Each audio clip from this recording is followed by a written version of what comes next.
పాడేరు మోదుకొండమ్మ అమ్మవారి జాతరను ఈ ఏడాది 10వ తరగతి తెలుగు వాచకంలో పాఠ్యాంశంగా ముద్రించి ఉపాధ్యాయులు విద్యార్థులకు బోధిస్తున్నారు. 10వ తరగతి తెలుగు వాచకం 14వ పేజీలో ముద్రించిన మోదుకొండమ్మ జాతర పాఠ్యాంశం ఈ విధంగా ఉంది. ప్రకృతి అందాలకు ఆలవాలం పాడేరు మన్యం ప్రాంతం.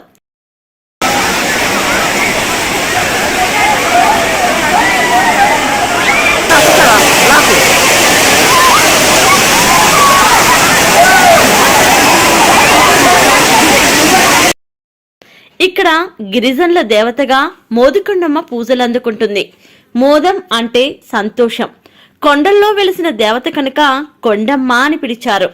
అన్ని కోరికలకు మూలమైన సంతోషాన్ని ప్రసాదించడం అమ్మవారి ప్రత్యేకత. ప్రతి ఏటా మే నెలలో అమ్మవారికి 3 రోజుల పాటు ఉత్సవాలు అంగరంగ వైభవంగా జరుగుతాయి. ఇది రాష్ట్రంలోనే అతి పెద్ద వేడుకగా పేరొందిన గిరిజన జాతర. ఈ జాతరలో గిరిజన సాంప్రదాయ నృత్యం దింస ఒక ప్రత్యేక ఆకర్షణ.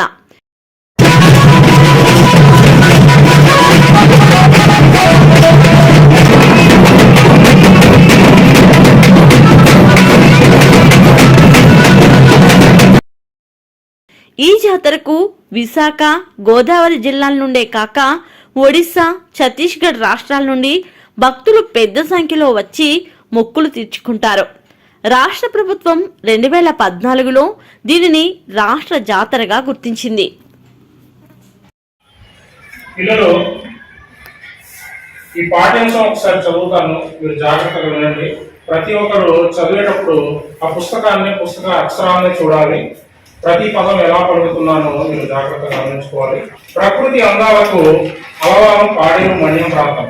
ఇక్కడ గిరిజనులు దేవతగా మోదకొండమ్మ తల్లిని నిత్యం పూజిస్తుంటారు.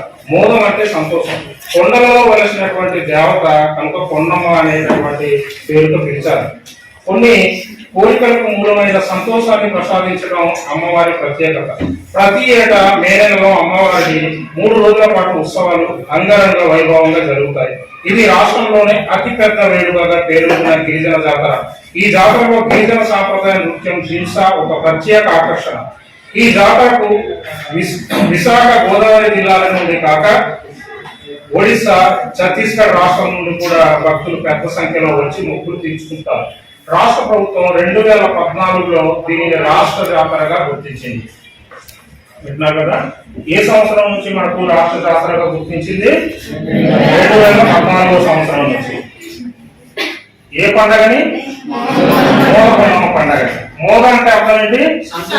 సంతోషం అనే అర్థం. మనం కోరిన కోరికలు అనేటువంటి అన్ని కూడా తీర్చేటటువంటి దేవత మోదకొండమ్మ.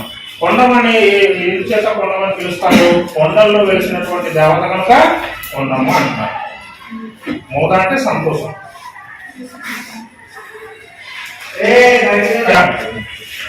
సరిపోతుందా?